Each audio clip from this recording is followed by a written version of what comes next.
এই দেশের জনগণ খালেদা জিয়া তারেক রহমানের সাথে আছে। ইনশাল্লাহ আগামী নির্বাচন বিএনপি জয়লাভ করবে।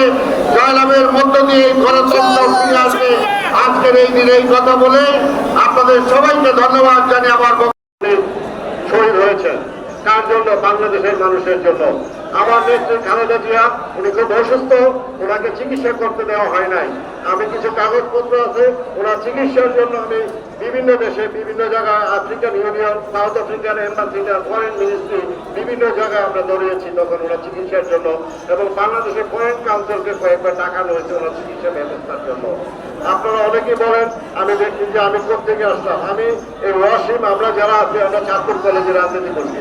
মোশাররফ বা যারা আছে ওই মেসের আমি ছিলাম। আমরা একসাথে রাজনীতি করছি, ছাত্র দলের রাজনীতি করছি চাঁদপুরে, এবং বিদেশে গিয়েও আমি রাজনীতি করেছি। আমি ছিলাম সাউথ আফ্রিকা বিএনপি প্রতিষ্ঠাতা সভাপতি। আমি নিজে আমার হাতে করি হয় সাউথ আফ্রিকা বিএনপি। সেই কমিটি আমার সাংগঠনিক সম্পাদক আমার পাশে আছে নজরুল ইসলাম। উনি এখন সাউথ আফ্রিকা থেকে বাংলাদেশে চলে আসছে আজকে 7-8 বছর, কিন্তু আমার কথা শুনে আজকে উনিও এই মিটিংয়ে হাজির হয়েছে। এখানে অনেক বন্ধু বান্ধব আছে সাউথ আফ্রিকা। আমার সাথে 7 জন লোক একসাথে এসেছে। তার মধ্যে মোস্তফা ভাই আছেন, তিনি সাউথ আফ্রিকা থেকে এসেছেন, লিডর আক্তার প্রধান, তারপরে আছেন আমার মাসুদ রানা, বাসার ভাই, জহিরুল ইসলাম, আরো অনেকে আমার সাথে সাউথ আফ্রিকা থেকে প্রোগ্রামে অ্যাটেন্ড করার জন্য আসছেন। ওনারা আবার কালকে বসে চলে যাবেন। তো বন্ধুরা, আমি একটা জিনিস বলতে চাই, প্রেসিডেন্ট নেলসন ম্যান্ডেলা 27 বছর জেল খেটেছিলেন। 27 বছর জেল খাটার পরে নোবেল বিজয়ী হয়েছে, সারা বিশ্ব রঞ্জিত হয়েছে। কিন্তু আমার নেতা জনাব তারেক রহমান, যিনি তার বাবাকে স্বাধীনতা দিয়ে তার বাবাকে শহীদ হয়েছে, তার মা বিনা চিকিৎসার অভাবে তার মা অসুস্থ হয়ে গিয়েছে। লন্ডনে যাওয়ার পরে ডাক্তার বলছে এখন চিকিৎসা করা অনেক কঠিন হয়ে গিয়েছে। ওনার মা জেল খেটেছে। আমার নেতা ছোট ভাই মুখো, তাকে টর্চার করে অত্যাচার করা হয়েছিল নির্বিচারে, যার কারণে তিনি বাংলাদেশ থেকে পালিয়ে যেতে বাধ্য হয়েছিলেন। সেখানে গিয়ে তিনি নির্মম ভাবে মা, বাবা, ভাই, বোন, আত্মীয় সবাইকে বাদ দিয়ে একা মৃত্যুবরণ করেন। আমার নেতা তারেক রহমানকে যে টর্চার করা হয়েছিল সেই দিন 1/11 সময়, আমার মনে হয় পৃথিবীর ইতিহাসে এই ঘটনা খুব বিরল আছে। একই পরিবারের 4 জনকে টর্চার করা হয়েছে। আমরা যদি ত্যাগ বিধিকার কথা চিন্তা করতে হবে, আমাদের চেয়ে বেশি ত্যাগ করেছে আমার নেতা তারেক রহমান। আমি যে ত্যাগ করেছি ওর ত্যাগের কাছে 1 চুল পরিমাণ ত্যাগ হলো আমার।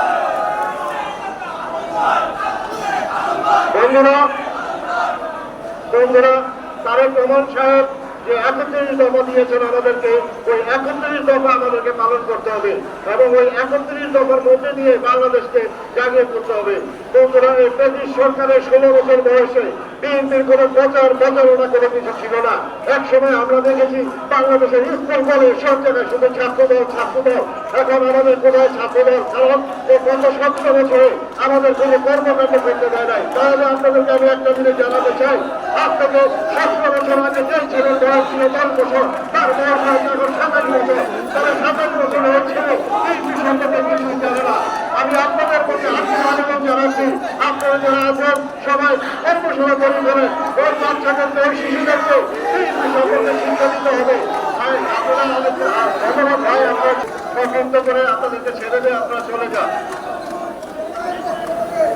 ছিল কিন্তু নেলসন ম্যান্ডেলার পরিবারের কাউকে অত্যাচার করা হয় নাই।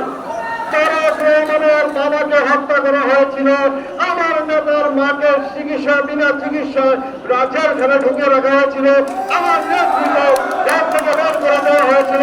আমার নেতার ছোট ভাইকে অত্যাচার করে মালয়েশিয়া পাঠিয়ে দেওয়া হয়েছিল, যিনি বিনা চিকিৎসায় আত্মীয় স্বজনের সাহায্য ছাড়া একা মারা গেছেন।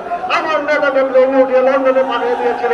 তা আমি ওই দিন জনাব তারেক রহমান সাহেবের এক মিটিংয়ে বলেছিলাম, তারেক রহমানকে বলবো না, উনি হলো বাংলার ম্যান্ডেলা।